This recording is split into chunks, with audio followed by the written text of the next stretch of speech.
Hey guys, it's Sam, and this is my spoiler-filled gripe about Lore by Alexandra Bracken. As I said, this video will have spoilers, so if you haven't read this book, go ahead and check out my spoiler-free review, which is linked on the screen. So let's get into it. I haven't had a big gripe in a long time, so yeah, I got a lot of it out on Instagram last night, so if you happen to watch my Instagram stories the day that I read this, you will have seen that. But for those of you that didn't, here we go. This was bad.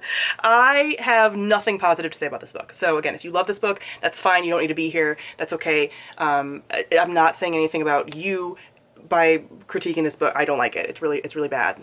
The first thing that I think I don't get is I don't know why she bothered to set this in modern times and then make the Hunter society be so incredibly misogynistic and patriarchal, which I get is like a thing that can still happen in modern times. However, I really don't believe that we would have all these people in this society, as insular as it is, and not be at least semi-affected by modern norms and societal expectations and things around like women in power and things like that. I mean, it honestly doesn't even make sense for this Hunter society because we have, you know, Artemis and Athena and was Hestia one of them? I'm forgetting who all the gods were that they were ending up having to fight. But those were female goddesses.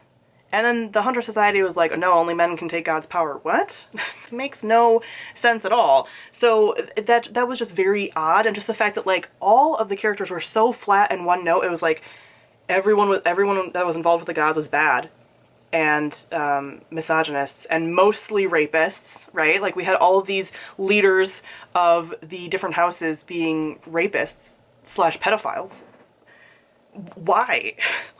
Like, do you not know how to write a villain that's not that? Like, you can have that be a thing that villains have, because like I've mentioned in like every space I've talked about this book, yes, villains can be rapists and pedophiles and whatever. Those are some bad traits to have. So yes, that would be a villainous character. However, you gotta add more to that soup. Like otherwise it's just like very heavy-handed, and that's what Wrath especially was.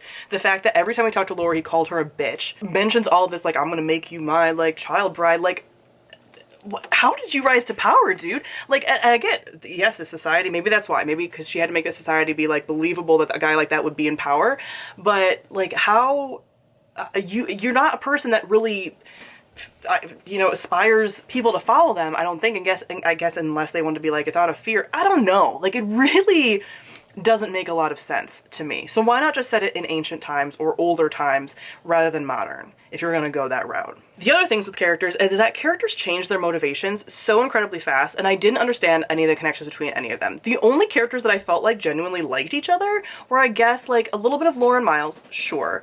And like Laura and Castor, sure, didn't ship it, but like, okay, we have some background with them. But honestly, the characters that I felt the most like chemistry between was Evander and Miles. But all these other characters that Laura's supposed to be really close with, it's like, I don't see it. Like, especially her and Iroh, it was like, they're supposed to be best friends. I do not see that at all. And then she tries to kill Castor, basically does. She would have if he didn't have the powers that he had. And then it's just like forgiven, like a couple chapters later, and it's like, yeah, okay, cool. What? Like, especially because we don't see any of these connections between these characters. So it's like, I don't believe that all of you would just be cool with her all of a sudden because we've barely seen her. We don't know who these characters really are as people. Like, it doesn't make a lot of sense. I think of all the characters, Castor might have been my favorite, almost as like a solo entity, because I liked that he was like a character who was like sick growing up and how that would have affected him. And then, you know, Apollo, I knew really early on that Apollo like obviously gave him his powers, and that's like how everything worked out.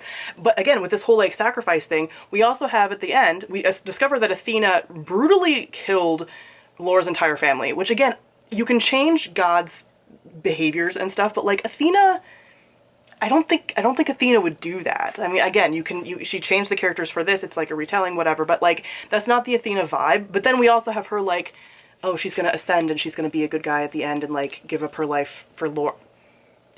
Okay, like it was just so inconsistent, and the motivations and everything were so inconsistent. Oh, this one scene that I already mentioned, Wrath, but I wanted to mention this part. Wrath at the end, killing his like bastard son, and then like wiping the blood from his throat and licking it. That you're just cosplaying a villain. Where did that even come from? And then with all of that, you have all these characters like doing these bad things, and then you have the audacity to make Zeus like a neutral good character that's kind of in the background, like being like the good guy. What? Like everyone agrees that Zeus is a douchebag. And if you're gonna have this world where everyone's awful, then it would actually make sense that Zeus is like therefore also awful. Like why make him the like kind of neutral good guy? Such bizarre choices. And then the last thing was that I got this like sense that like Lore loving New York City was supposed to be important, and we were supposed to get this sense that she loved the city, and you know, like when she becomes like temporarily the new Athena, you know, it's because she's going to be a protector of the city. And it's like, the city was barely even a character in the story. Like, this book could have taken place in like any large city. Sure, they mentioned some like city landmarks, but I didn't get like a feel for this city.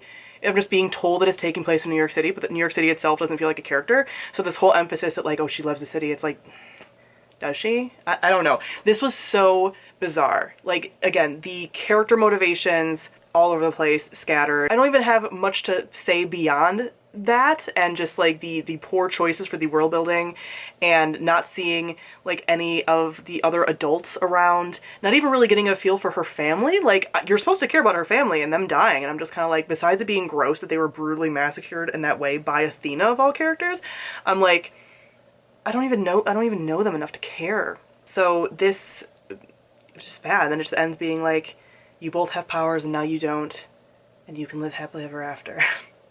I don't know, this felt like so not a book of current times. Like, this was this, you know, sort of Hunger Games / Greek mythology thing. That's how they advertised it.